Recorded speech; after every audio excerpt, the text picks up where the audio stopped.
Korea, a land of rugged mountains and fertile valleys, boasts a history as rich and ancient as any.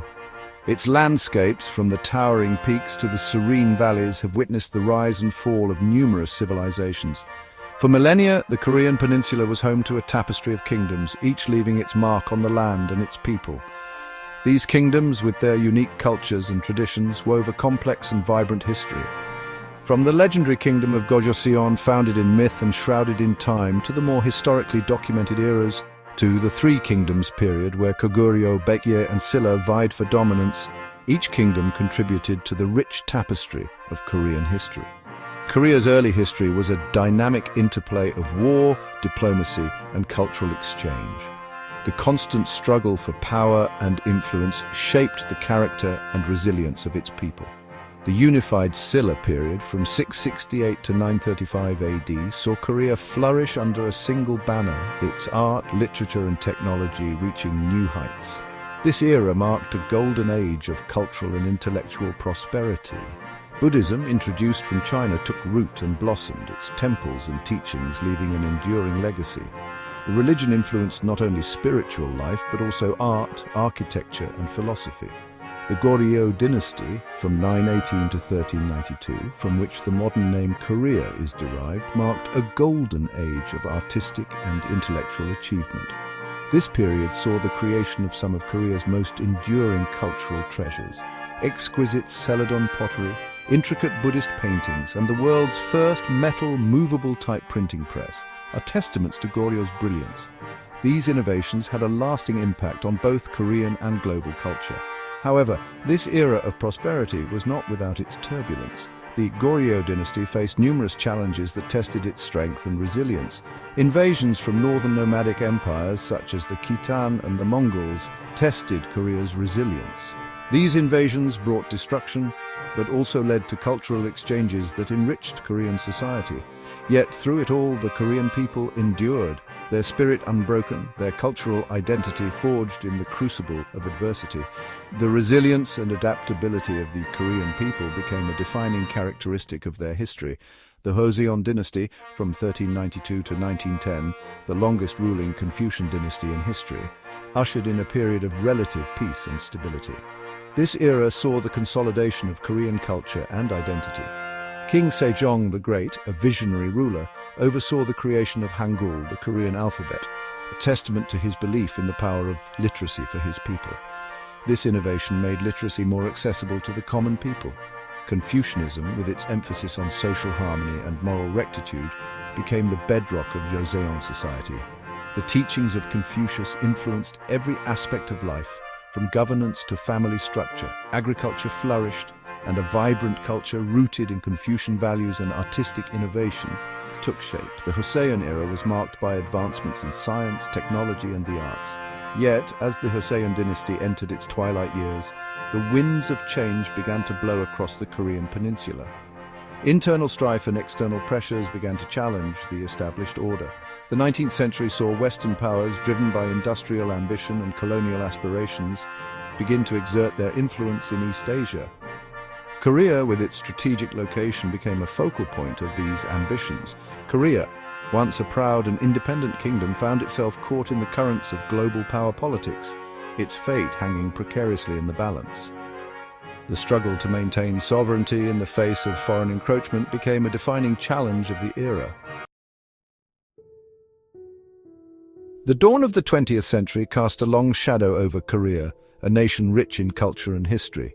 Japan, fresh from its victory in the Russo-Japanese War, turned its expansionist gaze towards the Korean peninsula, eager to extend its influence and control. In 1910, after years of political maneuvering and military pressure, Japan formally annexed Korea, beginning a brutal 35-year period of colonial rule that would leave deep scars.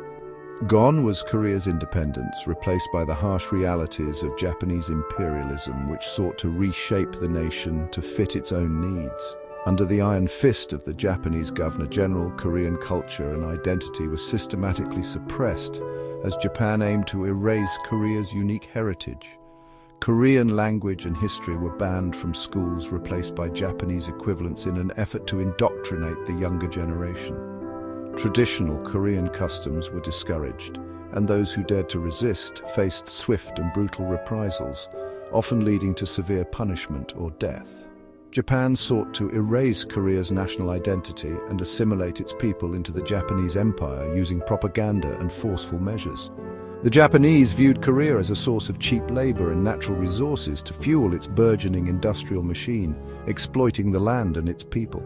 Vast tracts of Korean farmland were seized and handed over to Japanese landlords, leaving many Korean farmers destitute and struggling to survive. Korea's nascent industrial sector was brought under the control of Japanese conglomerates known as zaibatsu, who exploited Korean workers and siphoned off profits to Japan, further impoverishing the local population. Resistance to Japanese rule, however, was never fully extinguished as the Korean spirit of independence burned brightly. From the March 1st movement of 1919, a nationwide peaceful protest that was met with brutal Japanese suppression, to various other forms of resistance, to the armed struggle waged by Korean independence fighters in Manchuria and elsewhere, the fight for freedom continued. The Korean people never ceased to fight for their freedom, demonstrating immense resilience and courage in the face of oppression. The end of World War II in 1945 brought an end to Japanese colonialism but did not bring peace to Korea as new challenges emerged. Instead, it ushered in a new chapter of division, conflict, and ideological struggle that would shape the destiny of the Korean peninsula for decades to come, leading to the eventual division into North and South Korea.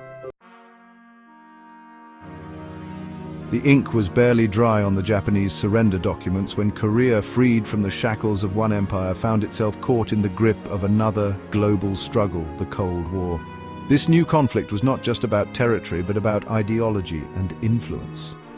In the geopolitical chess game between the United States and the Soviet Union, Korea became a pawn, its fate decided not by its own people, but by the whims of superpowers. The Korean peninsula was a strategic prize in this global contest.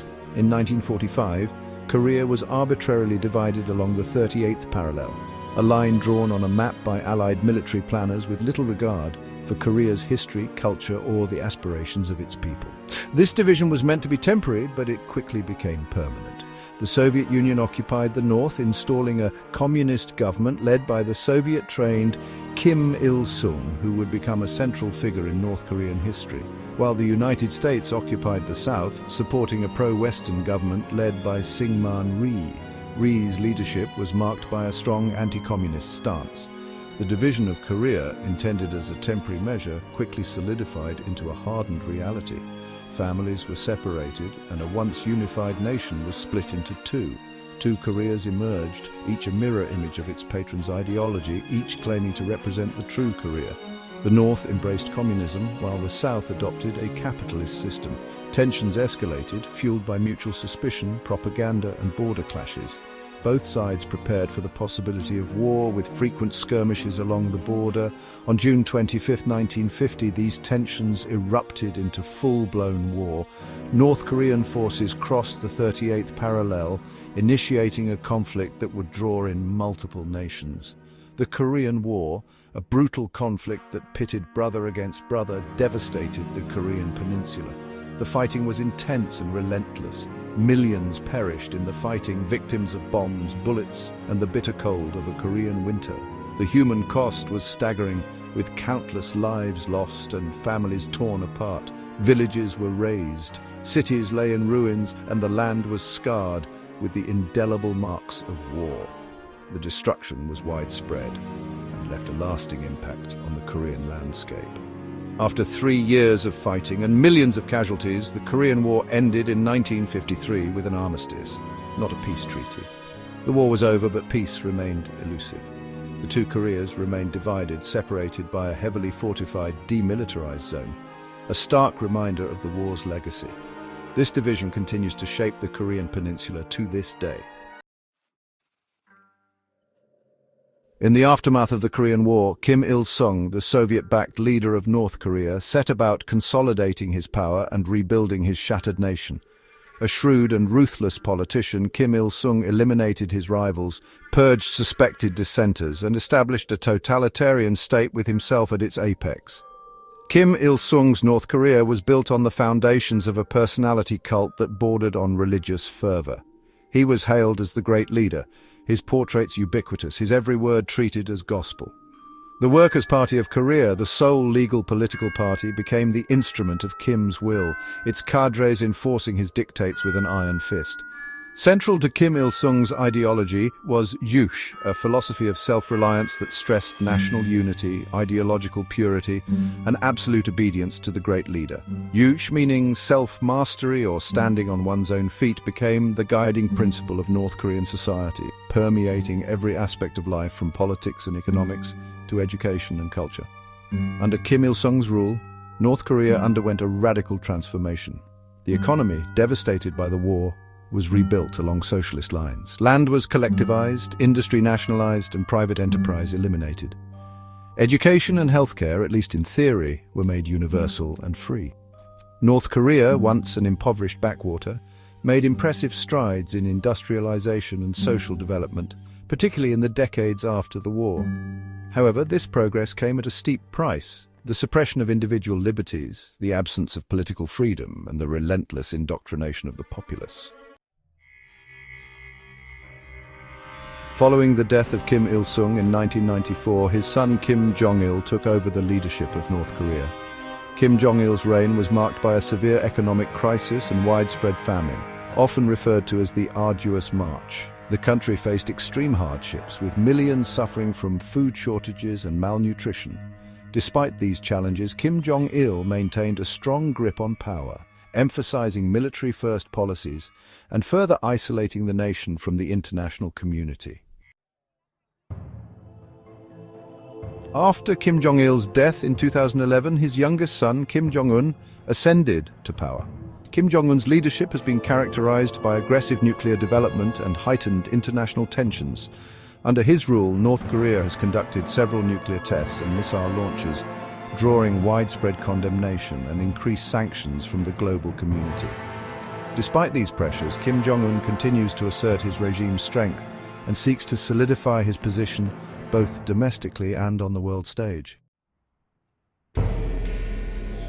North Korea, shrouded in secrecy, offers the world only brief glimpses of its reality. The daily life of its citizens remains largely hidden from the global stage, yet through rare accounts and defector testimonies we can piece together a picture of a society under strict control where every aspect of life is closely monitored. The reality for many North Koreans is one of hardship and deprivation. Food shortages, lack of basic freedoms, and a constant state of surveillance create a challenging environment. Despite this, the regime maintains a tight grip on power, using propaganda and fear to control the population. The future of North Korea is uncertain. With ongoing international sanctions and a struggling economy, the path ahead is fraught with challenges. The leadership's decisions will play a crucial role in determining whether the nation can navigate these difficulties or continue down a path of isolation. North Korea's history is one of resilience and uncertainty. Despite the odds, the nation has managed to survive through a combination of strict control and adaptability. As we look to the future, the question remains, will North Korea find a way to thrive, or will it remain a nation defined by its struggles?